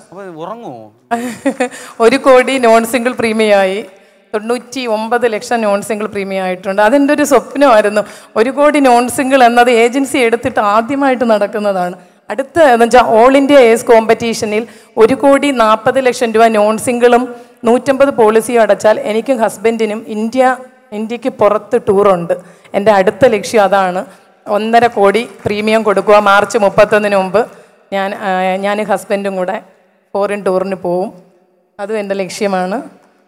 പുതിയ വണ്ടി എടുത്ത വിവരം അറിഞ്ഞു. അത് ഈ TOT പോകുന്നത് കൊണ്ടുള്ള വണ്ടി എടുത്തതാണോ? അല്ല എനിക്ക് ഈ ഓരോ കാറുകളും എന്നെ സ്വപ്നം കാണിക്കുന്ന എൻ്റെ മോനാണ്. ഇപ്പം എനിക്ക് ഏജൻസി എടുത്ത ആദ്യത്തെ വർഷം തന്നെ എനിക്ക് സ്കൂട്ടർ ഇല്ല. അപ്പം ഫോർഡിൻ്റെ ഫിഗോ വണ്ടിയിലാണ് ഞാൻ ഈ 11 വർഷവും എൻ്റെ ഡെയിലി യൂസിന് ആ കാറാണ് ഞാൻ യൂസ് ചെയ്യുന്നത്. 4 വർഷം കഴിഞ്ഞപ്പം 5-ാം വർഷം ഞാൻ ഗാലക്സി ക്ലബ്ബിൽ വന്നു. അപ്പോൾ LICയിൽ നിന്ന് എക്കോ സ്പോർട്ട്, അതും ഫോർഡിൻ്റെ തന്നെ എടുത്തു. പിന്നെ എക്കോ സ്പോർട്ടിലാണ് ഞാൻ ഫീൽഡിൽ പോകുന്നത്. ഇപ്പം എനിക്ക് തന്നെ അങ്ങനെ തോന്നി. ഞാൻ കുറേ വീഡിയോസൊക്കെ കാണുമ്പം ലേഡീസ് ഇങ്ങനെ ഹാരിയർ എന്ന് വെച്ചാൽ എൻ്റെ ഒരു സ്വപ്നമാണ് ഹാരിയർ. ഞാനൊരു സൂമിൽ അത് പറയുകയും ചെയ്തതാണ്. അപ്പോൾ അതിൻ്റെ ബ്ലാക്ക് എഡിഷൻ ഹാരിയറിൽ എനിക്ക് എൻ്റെ ഒരു സ്വപ്നമാണ്. ഞാൻ തന്നെ ആ ഹാരിയറിൽ ഞാൻ ചെന്ന് ഇപ്പം ആ ഹാരിയർ എടുത്തതിന് ശേഷം 3 ജീവനുമ്മങ്ങ് ഞാൻ എഴുതിയതും ആ ഹാരിയറിൽ പോയാണ്. ആ കസ്റ്റമേഴ്സിൻ്റെ ഒരു സന്തോഷം എന്ന് വെച്ചാൽ അത് നമുക്ക് പറയാൻ പറ്റുന്നതിനപ്പുറത്താണ്. മാഡം ഈ വണ്ടിയിൽ മാഡം വന്ന് ഇറങ്ങുന്ന കാണുമ്പോൾ ഞങ്ങൾക്ക് തൃപ്തിയാവുകയാണ്, നിറയുകയാണ്. കാരണം ഞാൻ വെറും 0-യിൽ നിന്ന് വന്നതാണെന്ന് എല്ലാ കസ്റ്റമേഴ്സിനും അറിയാം. അപ്പം എനിക്ക് ഇങ്ങനൊരു പൊസിഷൻ ഉണ്ടായപ്പം അതിൽ സന്തോഷിക്കുന്നത് എൻ്റെ കസ്റ്റമേഴ്സ് തന്നെയാണ് 90%. ഇവർക്ക് എന്താണ് പറഞ്ഞു കൊടുക്കാനുള്ളത്? ഇവരുടെ എടുത്ത് എനിക്ക് ഇതിൽ ബഹുഭൂരിപക്ഷം ആൾക്കാരും MDRT ഉടനെ ആവാൻ വേണ്ടി നിൽക്കുന്ന ആളാണ്. ഈ മാർച്ച് 31 മുമ്പ് MDRT ആവാൻ നിങ്ങളെ കയ്യിൽ എന്തെങ്കിലും പറഞ്ഞു കൊടുക്കാനുണ്ടെങ്കിൽ ഒന്ന് പറഞ്ഞു കൊടുത്താൽ. എല്ലാവർക്കും അല്ല, കുറച്ച് പേർ. ഞാൻ പറയാതെ തന്നെ ഇവിടെ എല്ലാവരും എനിക്ക് വാഗ്ദാനം തന്നിരിക്കുന്നത് ഈ വർഷം TOT ആവുമെന്നാണ്. അന്നേരം തീർച്ചയായിട്ടും അതിലോട്ട് ലക്ഷ്യം എത്തണം എന്നുണ്ടെങ്കിൽ നമുക്കറിയാമല്ലോ, അതിനെല്ലാം ഓരോ ടാർഗറ്റ് ഉണ്ടാക്കിയിരിക്കണം. ഞാൻ ആരോടാ പറയണ്ടേ? തീർച്ചയായിട്ടും ഞാൻ പ്രത്യേകിച്ച് പറയണ്ടേ, എന്നേക്കാൾ വലിയ വൻ പുലികളിരിക്കുന്ന ഈ വേദിയിൽ ഞാൻ TOT ആയപ്പോൾ നിങ്ങളോട് സംസാരിക്കുന്നുള്ളതേ ഉള്ളൂ. കാര്യം എന്നെ നല്ല കഴിവുള്ളവരാണ് എല്ലാവരും വിചാരിച്ചാൽ എല്ലാവർക്കും സാധിക്കും. തീർച്ചയായിട്ടും ആ ടാർഗറ്റ് ഇട്ട് നമ്മൾ വർക്ക് ചെയ്താൽ മതി. ഹാർഡ് വർക്കിനൊപ്പം തന്നെ സ്മാർട്ട് വർക്ക് കൂടെ കൂട്ടുക. സ്മാർട്ട് വർക്കിലൂടെ നമുക്ക് നല്ല ഹൈ കസ്റ്റമേഴ്സിനെ കാണാൻ പറ്റും. അതിലിപ്പം ബിസിനസ് ക്ലോസ് ചെയ്യാനും സാധിക്കുമെന്നാണ് എനിക്ക് തോന്നുന്നത്. മേഡം ഇത് ഈ കസ്റ്റമറെ വീട്ടിൽ ചെന്നാണോ കാണുന്നത് അതോ ഓഫീസിലാണോ? ഏതാണ് നിങ്ങൾക്ക് ക്ലോസിംഗ് റേഷ്യോ ഏറ്റവും കൂടുതലായി തോന്നിയിട്ടുള്ളത്? രണ്ടും ചെയ്യാറുണ്ട്. വീട്ടിലാണ് അവർക്ക് അവൈലബിൾ, വീട്ടിലാണെന്നുണ്ടെങ്കിൽ വീട്ടിലും പോകാറുണ്ട്. കൂടുതൽ സമയം ഒരു ഓഫീസിലാണെങ്കിൽ ഓഫീസിലും പോയി കാണാറുണ്ട്. അങ്ങനെ ഇന്ന സമയത്തെ വർക്കിംഗ് ഉള്ളൂ അങ്ങനെയൊന്നുമില്ല. അവരോട് വിളിച്ച് അപ്പോയിൻമെൻറ്റ് എടുത്തിട്ടല്ലേ നമ്മൾ പോകുന്നത്. അവരുടെ ടൈം അനുസരിച്ചിട്ടായിരിക്കും പോകുന്നത്. ഇവർക്ക് കൊടുക്കാനുള്ള ഉപദേശം എന്തെങ്കിലും? എല്ലാവരും ഇനിയൊരു MDRT മഹാസംഗമം ആവരുത്. മുമ്പേക്ക് കുറേ നേരം പറഞ്ഞത് വേണം. ഒരു COT TOT സംഗമമായി നമ്മുടെ അടുത്ത വർഷത്തിലെ ഈ വേദി മാറണം. അതിന് എല്ലാവരും നന്നായി വർക്ക് ചെയ്യണം. ടാർഗറ്റ് ഇട്ട് തന്നെ വർക്ക് ചെയ്യണം. ഓരോ മാസവും ഓരോ MDRT തന്നെ നമ്മൾ ടാർഗറ്റ് ചെയ്യുക. അങ്ങനെ വരുമ്പോൾ തീർച്ചയായിട്ടും നമുക്ക് ഉദ്ദേശിക്കുന്ന ഈ ലക്ഷ്യത്തിൽ എത്തിച്ചേരാൻ സാധിക്കും. എല്ലാവരും ആവട്ടെ. Okay madam. മാഡത്തിന് ഇവർക്ക് കൊടുക്കാനുള്ള ഉപദേശം എന്താണ്? അടുത്ത വർഷം ഇവിടെ MDRTs ആയിരിക്കില്ല, COTs ഏറ്റവും കൂടുതൽ ഉണ്ടായിരിക്കേണ്ടത്. അടുത്ത നമ്മുടെ സംഗമത്തിന് COTs ഇന്ന് 301 MDRTs ആയെങ്കിൽ അടുത്ത വർഷം ഇതേ 301 COTസും 1000 MDRTസും ഉണ്ടാവും. അത് ഉറപ്പാണ്. പിന്നെ നിങ്ങളിൽ ഓരോരുത്തരും ഇപ്പോൾ ആഗ്രഹിക്കുന്നില്ലേ, ഞങ്ങളെപ്പോലെ എന്നെ അമ്പിളിയേം പോലെ ഇതുപോലെ TOT ചെയ്ത് ഇവിടെ വന്നിരിക്കണമെന്ന് ആഗ്രഹിക്കാത്ത ആരെങ്കിലും കൂട്ടത്തിലുണ്ടോ? ഇല്ല, എല്ലാവരും ആഗ്രഹിക്കുന്നുണ്ടായിരിക്കും. അപ്പോൾ ആ ആഗ്രഹം നിറവേറ്റാൻ വേണ്ടി ഇന്ന് 5-ാം തീയതി ആയിട്ടേ ഉള്ളൂ. ഇഷ്ടം പോലെ ടൈമുണ്ട്. നമ്മൾ സത്യസന്ധമായിട്ടും ആത്മാർത്ഥതയോടും ഈശ്വരാധീനത്തോടും ഫീൽഡിൽ പോവുകയാണെങ്കിൽ നമുക്കൊന്നും ഒന്നും പേടിക്കേണ്ട കാര്യമില്ല. എല്ലാ പ്രപഞ്ചം മുഴുവൻ നമ്മുടെ കൂടെ നിൽക്കും. നമുക്ക് വിജയിക്കാൻ പറ്റും. ആദ്യമേ പ്ലാൻ ചെയ്ത് പ്രോസ്പെക്റ്റ് ലിസ്റ്റ് തയ്യാറാക്കണം, കണ്ടിന്യൂസ് ഫോളോ ചെയ്യണം. ഇത്രയൊക്കെ ഉള്ളൂ. നിങ്ങൾക്ക് വേണ്ടിയാണ് ഞാൻ മനഃപൂർവ്വം ഇത്രയും ചോദ്യങ്ങൾ ചോദിച്ചത്. ഞാൻ ഒരു കാര്യം പറയാം, ഇവരിൽ നിന്നെല്ലാം നമുക്കൊരു ഇൻസ്പിറേഷനേ കിട്ടുള്ളൂ. ഇവർ ചെയ്യണ വർക്ക് അതേപടി കോപ്പി ചെയ്താൽ നമുക്ക് അതിൻ്റെ റിസൾട്ട് കിട്ടണമെന്ന് ഇല്ല. അവരത് ചെയ്ത് തഴക്കവും പഴക്കവും വന്ന ആൾക്കാരാണ്. പക്ഷേ നിങ്ങളുടെ ഒരു സമാധാനത്തിന് വേണ്ടി ഇത്രയും ചോദ്യങ്ങൾ ചോദിച്ചു എന്നുള്ളതേ ഉള്ളൂ. ക്ലോസിംഗ് ടെക്നിക്ക് എന്ന് പറഞ്ഞൊരു ടെക്നിക്ക് ഇല്ല. എനിക്കുള്ള ഏറ്റവും വലിയൊരു ഭാഗ്യം എന്ന് വെച്ചാൽ ഇപ്പം ഓൾ ഇന്ത്യയുടെ TOT ആൻഡ് കോർപ്പറേറ്റ് ക്ലബ്ബ് രണ്ടും കൂടെ കംപ്ലീറ്റ് ആവുന്ന ഒരു ഗ്രൂപ്പിൽ എന്നെ ആഡ് ചെയ്തു.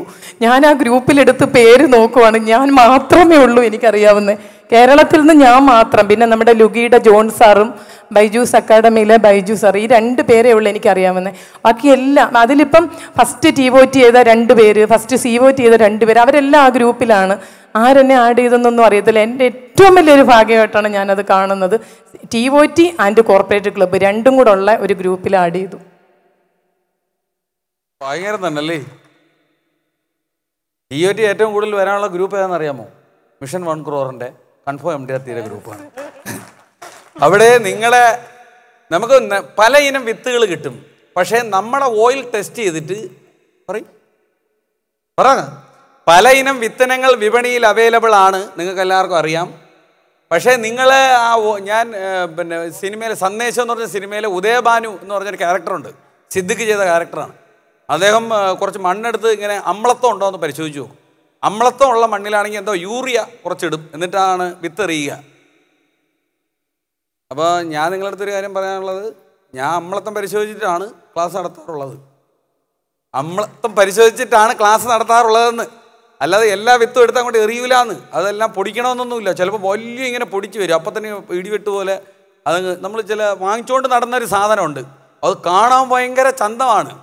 പക്ഷെ അതിൻ്റെ ഫലം വന്നാൽ അതിൽ കഴിക്കാൻ ഒരു രുചിയില്ല. എൻ്റെ വീട്ടിൽ തന്നെ വാങ്ങിച്ച് നട്ട മാവുണ്ട്, നല്ല മാങ്ങയാണ്, കാണാൻ നല്ല രസമാണ്. മുറിച്ച് കഴിക്കാൻ ഒക്കൂല, ഭയങ്കര പുളിപ്പ്. പഴുത്ത പുഴുവും വരും, പഴുത്തും തിന്നാക്കൂല, പച്ചയ്ക്ക് തിന്നാക്കൂല. ഇത് രണ്ടിൻ്റെ ഒരു ഇടനേരത്തിനനുസരിച്ച് തിന്നണം. ആ ഒരു ലെവലിലേ പറ്റൂ. ഞാൻ ഒരു അവസരം കിട്ടിയപ്പോൾ ഞാൻ പറഞ്ഞതേ ഉള്ളൂ. അപ്പോൾ നിങ്ങളൊരു കാര്യം മനസ്സിലാക്കാനുള്ളത്, നിങ്ങൾക്ക് വേണ്ടിയിട്ടാണ് ഞാൻ മനഃപൂർവ്വം ഇവരുടെ അടുത്ത് ഈ 2-3 കാര്യങ്ങളെല്ലാം ചോദിച്ചത്. നിങ്ങൾക്ക് TOT ആവണമെങ്കിൽ ഒരേ ഒരു കാര്യം മാത്രമേ ഉള്ളൂ, രാവിലെ ഇതേ ശരണമെന്നും പറഞ്ഞ് അങ്ങ് ഇറങ്ങുക. അത് ഫസ്റ്റ്. അതില്ലാതെ ഒമ്പിളി മേഡം ഭയങ്കരം, സുല്ല മേഡം അതിനേക്കാളും ഭയങ്കരം, അങ്ങനെയാണ് ഇങ്ങനെയാണെന്ന് ചോദിച്ചിട്ട് കാര്യം. ഇവരെല്ലാം വർക്ക് ചെയ്ത് ഭയങ്കരമായതാണ്. അല്ല, നമ്മൾ ചുമ്മാ ഭയങ്കരം എന്ന് പറഞ്ഞ് ഭയങ്കരമായവരല്ല. അവർ വർക്ക് ചെയ്ത് കണ്ടില്ല. ഇവിടെ 1 മണിയാവുമെന്ന് പറഞ്ഞു, ഇവർ അപ്പോയിൻമെൻ്റ് എടുത്ത് പോണതാണ്. അപ്പോൾ അപ്പോയിൻമെൻ്റ് എടുക്കണമെങ്കിൽ ഉള്ള കാര്യം എന്താണ്? അപ്പോയിൻമെൻ്റ് എടുത്താണ് പോകണമെങ്കിൽ ഫുൾ ടൈമർ ആയിരിക്കണം. ഫുൾ ടൈമർ അല്ലാത്തൊരു LIC ഏജൻറ്റിന് അപ്പോയിൻമെൻ്റ് എടുത്ത് പോകാൻ പറ്റുമോ? നമ്മൾ മിക്കവാറും ഉള്ള ആൾക്കാരെല്ലാം പാർട്ട് ടൈമേഴ്സാണ്. അതാണ് നമുക്ക് അപ്പോയിൻമെൻ്റ് എടുത്ത് പോകാൻ പറ്റാത്തത്. അപ്പോൾ നിങ്ങൾ ആദ്യം നിങ്ങൾക്ക് TOT ആവണമെങ്കിൽ നിങ്ങൾ ആദ്യം എന്തെന്ന് ചെയ്യണം? TOT ആവാനായിട്ട് വേറെ ഏതെങ്കിലും പണി ചെയ്ത് കഴിഞ്ഞാൽ TOT ആവില്ല. അതിനകത്ത് എന്തോന്ന് മാത്രമേ ചെയ്യാൻ പാടുള്ളൂ? LIC മാത്രമേ ചെയ്യാൻ പാടുള്ളൂ. അപ്പോൾ LICയിൽ വലിയ നിലയിൽ എത്തണമെങ്കിൽ നമ്മളിപ്പോൾ വേറെ എന്തെങ്കിലും ചെയ്തുകൊണ്ടിരിക്കണമെങ്കിൽ ആ പണി ഒഴിവാക്കുക, എന്നിട്ട് LIC മാത്രം ആക്കുക. എന്നിട്ടൊരു ടാർഗറ്റ് നമ്മൾ ഫിക്സ് ചെയ്യുക. ആ ടാർഗറ്റിന് വേണ്ടി നല്ല രീതിയിൽ കഠിനാധ്വാനം നടത്തുക. അങ്ങനെ കഠിനാധ്വാനം നടത്തുമ്പോൾ നമ്മൾ ഒരുപാട് ആൾക്കാരുടെ ഇടയിലോട്ട് പോവും. അങ്ങനെ ഒരുപാട് ആൾക്കാരുടെ ഇടയിലോട്ട് പോകുമ്പോൾ ഒരുപാട് ഒബ്ജക്ഷൻ കിട്ടും. ആ ഒബ്ജക്ഷന് എല്ലാത്തിനുള്ള മറുപടി ഒരു ട്രെയിനറുടെ കയ്യിലും ഇല്ല. ഞാൻ നഗ്ന സത്യങ്ങളാണ് ഇവിടെ വിളിച്ച് കൂവിക്കൊണ്ടിരിക്കുന്നത്. നിങ്ങൾ പറയണ ഒരു പാർട്ടി ഭയങ്കരമായ ഒരു ഒബ്ജക്ഷൻ പറഞ്ഞു, എനിക്കറിയാമെന്നുള്ളതാണെങ്കിലല്ലേ എനിക്ക് മറുപടി പറയാൻ പറ്റൂ. ഇനി അഥവാ നമ്മൾ കൊടുക്കുന്ന മറുപടി അവനും കൂടെ സ്വീകാര്യമാവണ്ടേ? നമ്മൾ കൊടുക്കുന്ന എല്ലാ മറുപടിയും അയാൾക്ക് സ്വീകാര്യമാവില്ല. എല്ലാ കസ്റ്റമറിൻ്റെ നിന്ന് നമുക്ക് കിട്ടൂല. പക്ഷെ നമ്മളങ്ങനെ കാണാൻ പോകുമ്പോൾ ഒരുപാട് കിട്ടും. നിങ്ങൾ കസ്റ്റമറിനെ കാണുന്നത് ഹരമായി മാറുക. പറയും, കസ്റ്റമറെ കാണുന്നത് എന്താക്കണം? ഹരമാണ്. രാവിലെ മുതൽ അങ്ങ് മാർച്ച് 31 വരെ ഇതിന് വേണ്ടി അങ്ങ് ഇറങ്ങണമെന്നാണ് എനിക്ക് പറയാൻ. രാവിലെ മുതൽ മാർച്ച് 31 വരെ ഡെയിലി അങ്ങ് ഇറങ്ങി വർക്ക് ചെയ്താൽ നിങ്ങൾക്കും ആദ്യമേ തന്നെ ഫസ്റ്റ് വെടി നമ്മളിപ്പോൾ വന്ന പോലെ ഒരു പൊട്ടും. ഇയർലി MDRT വരും. സാർ, നമ്മളെ അക്കൗണ്ടിൽ പൈസ വന്നു തുടങ്ങിക്കഴിഞ്ഞാൽ പിന്നെ നിങ്ങൾ ചെയ്യുന്നതെല്ലാം യാന്ത്രികമായിരിക്കും. പറയും, സത്യമല്ലേ അത്? കറക്റ്റാ? മൈക്കി പറ. അതെ അതെ. വേറൊരു കാര്യമോട് പറയാനുള്ളത്, ഇപ്പോൾ ഈ സാർ ഇത് പറഞ്ഞപ്പോഴാണ് ഞാൻ ഡിസംബർ 17 ഡിവിഷണൽ ഓഫീസിൽ പോകേണ്ടി വന്നു. എൻ്റെ ഒരു പോളിസിയും കൂടെ കംപ്ലീറ്റ് ആയെങ്കിൽ മാത്രമേ എനിക്ക് TOT ആവാൻ പറ്റുകയുള്ളായിരുന്നു. അപ്പോഴേ ഞാൻ അവിടെ ചെന്നപ്പോഴത്തന്നെ ഓൾറെഡി അത് പാസ്സായിരിക്കുമായിരുന്നു. പക്ഷേ ഇൻറ്റിമേഷൻ എനിക്ക് കിട്ടിയിട്ടില്ല. വൈകിട്ട് ഞാൻ SDM 5 മണിയായി ചെന്നപ്പം SDM അപ്പോഴേ തന്നെ MB ഡിപ്പാർട്ട്മെൻറ്റിൽ വിളിച്ചു പറഞ്ഞു. അപ്പോഴവിടെ പാസ്സായിരിക്കുമെന്ന് പറഞ്ഞു. അത് തന്നെ അന്നേരം തന്നെ കരുനാപ്പള്ളി വിളിച്ച് ഓഫീസിൽ പറഞ്ഞു. അത് നമ്പർ ഇടിച്ചു. ഡിവിഷൻ SDM അവിടെ മാർക്കറ്റിംഗ് മാനേജറും എല്ലാം കൂടെ അവിടെ ഒരു ഫംഗ്ഷൻ ഉണ്ടാക്കിയപ്പോഴേ അത്രയും ഓഫീസേഴ്സിനെയും വിളിച്ചിട്ട് SDM എണീറ്റ് നിന്നിട്ട് പറഞ്ഞു, നമ്മളൊരു TOTയുടെ മുമ്പിലായിരിക്കുന്നത്, ഒരിക്കലും നമ്മൾ TOTയുടെ മുമ്പിൽ ഇരിക്കാൻ പാടില്ല എന്നും പറഞ്ഞ് SDM ഓഫീസേഴ്സും എല്ലാം കൂടെ നീറ്റ് നിന്നു. ഭയങ്കര കയ്യടിയായിരുന്നു. അപ്പോഴേ ഞാൻ സത്യം പറഞ്ഞാൽ എനിക്ക് ഭയങ്കര സന്തോഷം തോന്നി. കാര്യം അവരെണീറ്റ് നിന്നതുകൊണ്ടല്ല, എൻ്റെ പ്രൊഫഷൻ എത്ര വലുതാണെന്ന് ഞാൻ അന്നേരം ആലോചിച്ചു. മാത്രമല്ല മാഡം അവിടെ ഇരുന്നുകൊണ്ട് പറഞ്ഞു, അവിടെ ബാക്കിയുള്ളവരോട് അത് ഷെയർ ചെയ്തു, TOTയുടെ കമ്മീഷൻ എത്ര ആണെന്നറിയാവുന്നു. ഇവിടെ ഏജൻസ് മാത്രം ഉള്ളതുകൊണ്ട് ഞാൻ പറയണം, നമ്മൾ 44 ലക്ഷം രൂപയ്ക്ക് മേലെ ഫസ്റ്റ് ഇയർ കമ്മീഷൻ വാങ്ങുമ്പോഴാണ് നമ്മൾ TOT പദവിയിലെത്തുന്നത്. അന്നേരം വീണ്ടും മാഡം പറയുവാണ്, ഇത് ഫസ്റ്റ് ഇയർ കമ്മീഷൻ മാത്രമാണ് ഞാൻ പറഞ്ഞത്, ഇതിൻ്റെ കൂടാതെ റിന്യൂവൽ കമ്മീഷനും ഉണ്ട് എന്ന്. അപ്പോഴേ അവർ തന്നെ നമ്മളുടെ ആ ഒരു വില എന്താണെന്ന്, നമ്മളൊരു ഏജൻ്റായിട്ടല്ല ഒരു പ്രൊഫഷണൽ അഡ്വൈസറായിട്ട് മാറാൻ നമുക്ക് അവിടെ സാധിച്ചപ്പോഴാണ് നമ്മളുടെ വാല്യൂ എത്രയാണെന്ന് നമുക്ക് മനസ്സിലാക്കാൻ സാധിച്ചത്. തീർച്ചയായിട്ടും നമ്മളൊരു പാർട്ട് ടൈം വർക്ക് അല്ലാതെ ഒരു ഫുൾ ടൈം വർക്കായിട്ട് ചെയ്യുവാണെങ്കിൽ നമ്മുടെ ജോലിയെ വെല്ലാൻ ഒരു ജോലികളുമില്ല. നമ്മളുടെ ഈ കാശുണ്ടെങ്കിൽ നമുക്ക് സമൂഹത്തും നല്ല വിലയുണ്ട്. നമുക്ക് എവിടെ കയറി ചെല്ലാനും വലിയ ക്ലയൻസിനെ കാണാനും ഒക്കെ, അതേപോലെ നമുക്ക് അവരുടെ അടുത്തൊരു സീറ്റ് കിട്ടാനും ഒക്കെ ഒരു പ്രയാസവും ഇല്ലാതെ തന്നെ സാധിക്കുമെന്നാണ് എന്നെ ഈ ഫീൽഡിൽ വന്നതിന് ശേഷം പഠിപ്പിച്ചൊരു പാഠമാണത്. മാഡത്തിന് വല്ലതും പറയാനുണ്ടോ? ഒന്നും പറയാമല്ലോ. ഞാൻ അടുത്ത പ്രാവശ്യം എത്ര കിരീടം വാങ്ങിക്കണം ലേഡീസിന് വയ്ക്കാൻ? ആണുങ്ങൾക്ക് വേറെ കിരീടം, ദശരഥൻ്റെ മറ്റേ ആ ഒരു അമ്പും വില്ലോ അങ്ങനെ എന്തെങ്കിലുമൊക്കെ നമുക്ക് വെറൈറ്റി ഐറ്റംസ്, നെറ്റിപ്പട്ടം, അതെല്ലാം വാങ്ങിക്കാം. എല്ലാ ദിവസവും ഇറങ്ങണം. ഇവരത് ഇനി എന്ത് കിട്ടുമെന്ന് പറഞ്ഞാണ് ഇങ്ങനെ ഇരിക്കണേ. ഒന്നും കിട്ടാനില്ല. നമ്മൾ വീട്ടിൽ നിന്ന് വെളിയിറങ്ങാത്തടത്തോളം കാലം ഇവരെന്ത് പറഞ്ഞിട്ട് ഒരു കാര്യവും ഇല്ല. നിങ്ങൾ അങ്ങോട്ട് ഇറങ്ങുക. ആ ഏരിയയിലുള്ള ഒബ്ജക്ഷൻ ആയിരിക്കില്ല ഇവരെവിടെ ഉള്ളത്, ഇവരെവിടെ ഉള്ളതല്ല അവിടെ ഉള്ളത്. ഇവർ കാണുന്ന കസ്റ്റമർ റേഞ്ച് അല്ല നമ്മൾ കാണുന്നത്. ഇതെല്ലാം ഡിഫറൻ്റ് ആയിട്ടുള്ള കാര്യങ്ങളാണ്. നമ്മളെല്ലാവരും മിനിമം മാർച്ച് 31 മുമ്പെങ്കിലും, ഇതിലിരിക്കുന്ന പല ആൾക്കാരും ഈ മാസം തന്നെ MDRT ആവുന്ന ആൾക്കാരുണ്ട്, മാർച്ച് 31 മുമ്പ് ഒരു ഡെഡ് ലൈൻ ഇവിടെ ഫിക്സ് ചെയ്യുക. നാളെ മധുഭാസ്കരൻ സാറിൻ്റെ ക്ലാസ്സിലും മധുഭാസ്കരൻ സാറിൻ്റെ സമ്മപ്പ് ഇതായിരിക്കും. ഞാൻ പുള്ളിയെ മെനിക്കാന്ന് കാണാൻ പോയപ്പോഴും പറഞ്ഞിരുന്ന ആശയം ഇതാണ്, മാർച്ച് 31 മുമ്പ് ഇയർലി MDRT അതായിരിക്കും ഒരു സ്ലോഗൻ. അത് നിങ്ങൾ എടുക്കണം. എന്തെന്നറിയുമോ, ഇതിനകത്തിരിക്കുന്ന ആൾക്കാരെല്ലാം അച്ചീവർ അല്ലേ. നമ്മളെല്ലാം വണ്ടി ഓടി 100, 110 നിൽക്കുകയല്ലേ. ഇനി വണ്ടി വീണ്ടും സ്പീഡ് കുറച്ച്, കഴിഞ്ഞ വർഷം 100, 110 ഓടിയ ആൾക്കാർ സ്പീഡ് കുറച്ചിട്ട് ഇപ്പോഴും സ്പീഡ് കൂട്ടാതിരിക്കണ കൂട്ടാൻ നോക്കിയിട്ട് കൂട്ടാതിരിക്കാൻ പറ്റുന്ന ആൾക്കാരെ എനിക്ക് ഒരുപാട് പേരെ അറിയാം. സ്പീഡ് കുറച്ചാൽ പിന്നെ അത് കൂട്ടി അതേ ലെവലിൽ കൊണ്ടുവരാൻ പാടാണ്. അതുകൊണ്ട് ഈ ഒരു മൊമെൻറ്റത്തിൽ പോവുക. മാർച്ച് 31 വരെ ഉമ്മം കൊള്ളൂ. നേരത്തെ സുനിലകുമാരി മാഡം പറഞ്ഞ പോലെ നമ്മളെ മനസ്സിനകത്ത് അത് സെറ്റ് ചെയ്യുക. ആ തരത്തിൽ കാര്യങ്ങൾ മുമ്പോട്ട് നീക്കുക. മാക്സിമം ചെയ്യാൻ പറ്റുന്ന ബിസിനസ് പരമാവധി ചെയ്യുക. അപ്പോൾ നിങ്ങൾക്ക് ഏവർക്കും വേണ്ടി ഇവരുടെ ഇതൊന്നും പ്രീ പ്ലാൻഡ് അല്ല, ഇതെല്ലാം അപ്പം തന്നെ വിളിച്ച് കയറ്റി ചോദിച്ചതാണ്. ഇതൊന്നും പ്രീ പ്ലാനിങ്ങേ അല്ല. അപ്പോൾ നമ്മൾക്ക് വേണ്ടി ഒരു ബുദ്ധിമുട്ടും കൂടാതെ ഇവിടെ ഇരിക്കാൻ പറഞ്ഞപ്പോൾ അത് അവിടെ ഇരുന്നു. അതൊക്കെ വർഷങ്ങളുള്ള ബന്ധമുള്ളതുകൊണ്ടാണ് അതെല്ലാം ചെയ്യണത്. ചിലപ്പോൾ വേറൊരാളുടെ അടുത്ത് പോയാൽ അവർ രണ്ടൊരു അപ്പുറം ഇരിക്കൂല. നിങ്ങൾക്ക് എന്നെപ്പറ്റി അറിയില്ല, ഈ കാണുന്നതല്ല, ഈ കാണിക്കുന്നതുമല്ല. അപ്പം മനസ്സിലല്ലേ, നമ്മൾ മുമ്പ് എന്ന് പറഞ്ഞാൽ വർഷങ്ങളായിട്ടുള്ള പരിചയമുള്ളതാണ്, വർഷങ്ങളായിട്ടുള്ള പരിചയമാണ്, ബന്ധമുണ്ട്, ഇപ്പോഴും ബന്ധമുണ്ട്. നമ്മളൊരു ഫോൺ കോൾ വിളിച്ചപ്പോൾ നമ്മൾ ഗ്രൂപ്പിൽ രണ്ടാമത് എക്സ്പീരിയൻസ് ഷെയർ ചെയ്തു, അല്ലേ? ഷെയർ ചെയ്തു. ഇതെല്ലാം ഒരു ഫോൺ കോൾ വിളിക്കുമ്പോൾ തന്നെ സെറ്റാവും. പിന്നെ രണ്ടുപേരെ ദിവസങ്ങൾ മാത്രം കറക്റ്റാണോ എന്ന് മാത്രം നോക്കിയാൽ മതി. അപ്പോൾ നമ്മളെ ഗ്രൂപ്പിന് അഭിമാനമായ ഈ രണ്ടു പേർക്ക് നല്ല രീതിയിലുള്ള കൈയടി കൊടുത്ത് നമുക്ക് ഇവരെ തിരിച്ച് സീറ്റിലേക്ക് ആനയിക്കാം. എല്ലാവർക്കും ഈ വർഷം ഡബിൾ TOT ചെയ്യാൻ ദൈവം അനുഗ്രഹിക്കട്ടെ എന്ന് മാഡത്തിൻ്റെ അടുത്ത് ആശംസിക്കുന്നു. അതുപോലെ മാഡത്തിനും ഡബിൾ TOT, കാരണം ഇനിയിപ്പോൾ ഇവിടെ ഇരിക്കുന്നവരെല്ലാം TOT ആവണമെന്നാണ് പറയുന്നത്. അതുകൊണ്ട് ആരും പോകരുത്. ഒരു മിനിറ്റ് കൂടെ എനിക്ക് സമയം തരണം. ലിജുവിനെ ഇവിടെ ഇരിക്കുന്നതിൽ നാളത്തെ ക്ലാസ്സിൽ പങ്കെടുക്കാൻ ഉള്ള ആൾക്കാർ ലിജുവിനെ കണ്ടിട്ട് പോകണം. ഡബിൾ MDRTകളും COTകളും പിന്നെ ഞാൻ നേരത്തെ വിളിച്ചു പറഞ്ഞിട്ടുള്ള ആൾക്കാരും ലിജുവിനെ കണ്ടിട്ട് പോകണം. നാളെ രാവിലെ നമ്മളെ പുതിയ കോഴ്സിൻ്റെ ഇനാഗുറേഷനാണ്. ആ ഇനാഗുറേഷനിൽ നമ്മൾ 30 വർഷത്തിന് മേലെ എക്സ്പീരിയൻസ് ഉള്ള ആൾക്കാർക്ക് നമ്മളൊരു ഓണറിങ് നേരിയത് കൊണ്ട് പുതപ്പിക്കുന്ന ഒരു ചടങ്ങുണ്ട്. അപ്പം നാളത്തെ ആ ചടങ്ങിൽ നമ്മൾ ഉദ്ദേശിച്ചിരിക്കുന്ന കാര്യം ഇതാണ്. ഞാൻ ഇതുവരെ ഡിസ്ക്ലോസ് ചെയ്തില്ല, നിങ്ങൾ അറിഞ്ഞോ ഇല്ലെന്ന് അറിഞ്ഞുകൂടാ. അപ്പം നമ്മൾ നാളെ ഡബിൾ MDRTസിനെയും COTസിനെയും അതുപോലെ 30 വർഷത്തിന് മേലെ LICയിൽ പ്രവൃത്തി പരിചയമുള്ള ആൾക്കാരെ നമ്മൾ ഓണർ ചെയ്യുന്നൊരു ചടങ്ങുണ്ട്. ആ ഓണറിങ് ചടങ്ങിന് ഞാൻ തന്നെ ബാലരാമപുരം കൈത്തറിയിൽ നിന്ന് മുണ്ട് വാങ്ങിച്ചുകൊണ്ട് വന്നിട്ടുണ്ട്. 1 ലക്ഷം രൂപയ്ക്ക് മുണ്ട് വാങ്ങിയിട്ടാണ് വാഹനം ഇവിടെ വന്നിട്ടുള്ളത്. അപ്പോൾ അവരെല്ലാവർക്കും ഇന്നേ തന്നെ മുണ്ട് കൊടുത്തു വിടും. നാളെ ആ മുണ്ട് കൊടുത്താണ് അവർ, ആണുങ്ങൾക്ക് മുണ്ടും ലേഡീസിന് എന്തെന്നാണ് അതിനെ പറയുന്നത്, സെറ്റ് സാരി അല്ല, മറ്റേ സാരി, കസവ് സാരി. മുണ്ട് മാത്രമേ ആണുങ്ങൾക്കുള്ളൂ, ലേഡീസിന് സാരി മാത്രമേ ഉള്ളൂ. ബാക്കിയെല്ലാം അതുപോലെ നമ്മൾ അവരെ നേരത്തെ അറിയിച്ചു കഴിഞ്ഞു. അപ്പോൾ അങ്ങനെയുള്ള ആൾക്കാർക്കുള്ള സാധനങ്ങൾ ഇവിടെ എത്തിയിട്ടുണ്ട്. അത് ലിജുവിൻ്റെ നിന്ന് വാങ്ങിക്കുക. നിങ്ങൾ രാവിലെ അത് ഉടുക്കാൻ നേരത്ത് 7 രൂപ മുണ്ടെന്ന് ചോദിച്ചാൽ നമുക്ക് ഇത് കിട്ടില്ല. അപ്പോൾ നിങ്ങൾ ഡബിൾ MDRTകളും TOTകളും COTകളും അപ്പം ലിജുവിനെ കണ്ടിട്ട് പോകും. നാളെ പങ്കെടുക്കുന്ന ആൾക്കാർ, അതായത് കോഴ്സിന് ബുക്ക് ചെയ്തിട്ടുള്ള ആൾക്കാർ ലിജുവിനെ ഒന്ന് കാണണം. പിന്നെ നാളെ ഇതുപോലെയാണ്. നാളെ നിങ്ങൾക്ക് മെറ്റീരിയൽ കിട്ടും. മെറ്റീരിയൽ ഒരാൾ പോലും ഇവിടെ നിന്ന് പറഞ്ഞ ആൾക്കാർ ഇവിടെ വച്ചിട്ട് പോകരുത്. നമ്മൾ വലിയൊരു ലോറി പിടിച്ചാണ് ഇവിടെ കൊണ്ടുവന്നത്. 2 ടൺ സാധനം ഇന്ന് രാവിലെ ഇവിടെ ഇറക്കിയിട്ടുണ്ട്.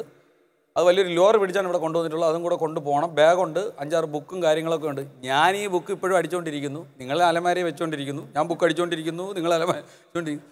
എടുത്തും മറിച്ച് നോക്കണവർക്കെല്ലാം നല്ല നല്ല ബിസിനസ്സുകൾ വരുന്നു. നമ്മൾ നോർമലി ചെയ്താൽ തന്നെ നിങ്ങളെല്ലാവരും ഈ കൊല്ലം MDRT ആവും, അതിനകത്തൊരു തർക്കവും വേണ്ട. പിന്നെ ആ ബുക്കും കൂടെ ഒന്ന് ഉപയോഗിച്ചാൽ ചിലപ്പോൾ COT ആയെന്നിരിക്കും. നമ്മൾ അതാത് വർഷത്തെ ട്രെൻഡിനനുസരിച്ചാണ് ഓരോ സാധനങ്ങൾ ചെയ്തുകൊണ്ടിരിക്കുന്നത്. നിങ്ങളെപ്പോഴും ട്രെൻഡിനനുസരിച്ച് നീങ്ങുക എന്ന് മാത്രമേ എനിക്ക് പറയാനുള്ളൂ. അപ്പോൾ ഇന്നത്തെ ഈ പരിപാടി വൻ വിജയമാക്കി തന്നത് നിങ്ങളുടെ ഇവിടുത്തെ എന്താണ് സാന്നിധ്യമാണ്. ഞാൻ ഇവരെ വെറുതെ ഇവിടെ നിർത്തുന്നില്ല, അങ്ങോട്ട് പോകാനല്ല. അവസാനം ഒരു പാട്ടിട്ട് എല്ലാവർക്കും ഡാൻസ് കളിക്കണമെങ്കിൽ ഇവിടെ വരാം, ഇല്ലെങ്കിൽ നമുക്ക് സമ്മപ്പ് ചെയ്യാം. എന്താണ് നിങ്ങളുടെ ആവശ്യം അത് നമുക്ക് അതുപോലെ ചെയ്യാം. നല്ലൊരു കയ്യടി കൊടുക്കൂ. Thank you Sunilakumari madam, thank you Ambili madam. അടുത്ത വർഷം ഒരുപാട് സുനിലാകുമാരികളും ഒരുപാട് അമ്പിളികളും ഒക്കെ ഉണ്ടാവുമെന്നാണ് വിശ്വസിക്കുന്നത്. കറക്റ്റ് അല്ലേ? അപ്പോൾ എല്ലാവർക്കും നല്ലൊരു ദിവസം ആശംസിച്ചുകൊണ്ട് തൽക്കാലത്തേക്ക് നമുക്ക് വൈൻഡപ്പ് ചെയ്യാം. കറക്റ്റ് ദേശീയഗാനം ആലപിച്ച ശേഷം COTകൾ ഉണ്ടെങ്കിൽ ഇവിടെ നിൽക്കുക, ഗ്രൂപ്പ് ഫോട്ടോ എടുക്കാൻ.